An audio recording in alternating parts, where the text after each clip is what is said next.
You're watching all these market updates and you're like, but what about 30A? Because it's kind of its own little niche there and its own little ecosystem, if you will, because it's not really like the rest of Florida. So what's going on over there? Stick around, this video is just for you.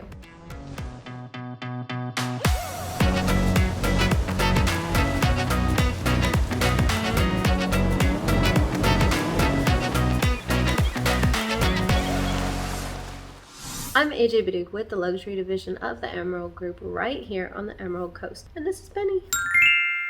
We are doing videos everywhere from Pensacola to Panama City Beach and everywhere in between. So if you have any questions about our area, you're interested in moving to the area, or maybe you just want to know more information, go ahead and hit that subscribe button and ding the bell so that you get notified every time we do another video. We have been getting calls, texts, emails, Facebook messages, the whole gamut of different forms of communications, and we absolutely love it. I know you can't see it in my face because I'm still a little bit sick, but we really do love it. I'm still working, obviously, even though I'm not feeling well, and that's what we do because we love what we do. So please, if you have any questions about the area or you're thinking about purchasing here, go ahead and give us a call, send us an email, whatever it is that you prefer. We'll be happy to communicate with you however you prefer.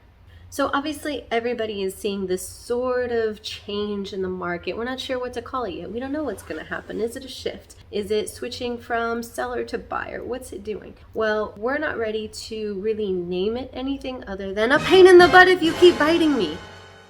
But we would like to share some trends with you. Specifically for this video, we're going to be talking about 30A. And because these trends have kind of been shifting a little bit, we'd like to go ahead and discuss the past 2 months. So we're going to be looking at May and June. Even though June isn't completely done yet, we're pretty far into it. So I think it's safe to show what's going on right now. For the purposes of this video, because I only handle residential transactions, I'm only going to be talking about residential places. So that's not going to include land or commercial properties or any form of like timeshares or rental market. This is strictly going to be talking about purchasing and sales of residential places. So that's going to cover all your condos, townhomes, and houses. It's just not going to cover any type of, commercial buildings or land purchases. So as far as what actually came onto the market, for the month of May, we saw 316 active listings. But in June already, we've seen 452. So we've seen an increase in those houses and townhouses, all those residential properties that have come up for sale. For what sold, however, in those months, in May, there were 157, whereas this month there have been 111.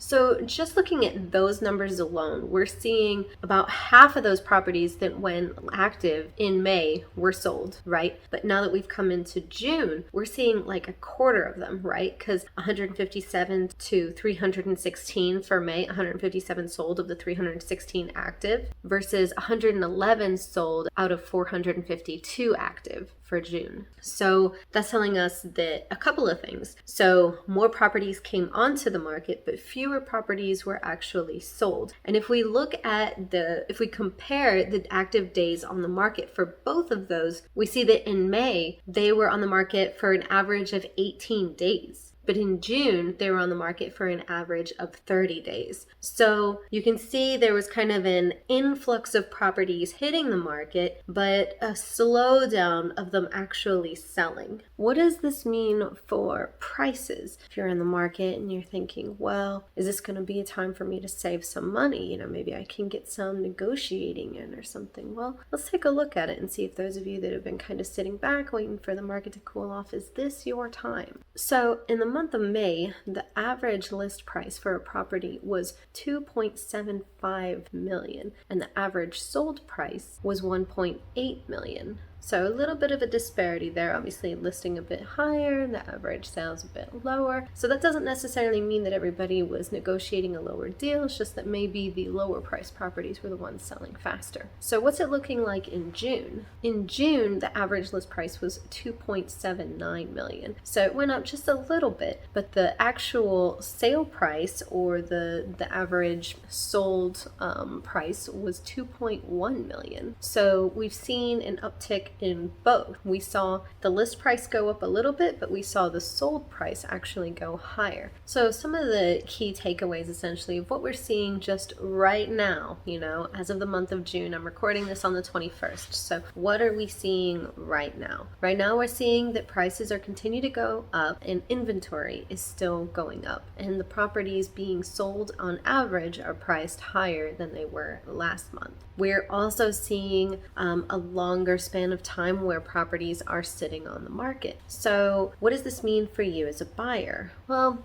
it's going to mean the same thing it typically always means, is what is the motivation of the seller for selling? Are they in a hurry or are they not? Are they trying to, take advantage of, the price increases that we're seeing and potentially move up? Are they just ready to be done? Maybe the property's a rental and they're getting older and they don't want to handle it anymore. Who knows? Maybe they don't need to sell at all. So the ability to negotiate is always going to depend on the motivation of the seller and how motivated they are, right? So just something to keep in mind. These are the trends that we're seeing. Something else that this means for you is that while interest rates are increasing, so are prices of properties. So if you're waiting for, prices to come back down, that might be all well and good unless interest rates continue to go up, unless you're paying cash, in which case that would be awesome for you.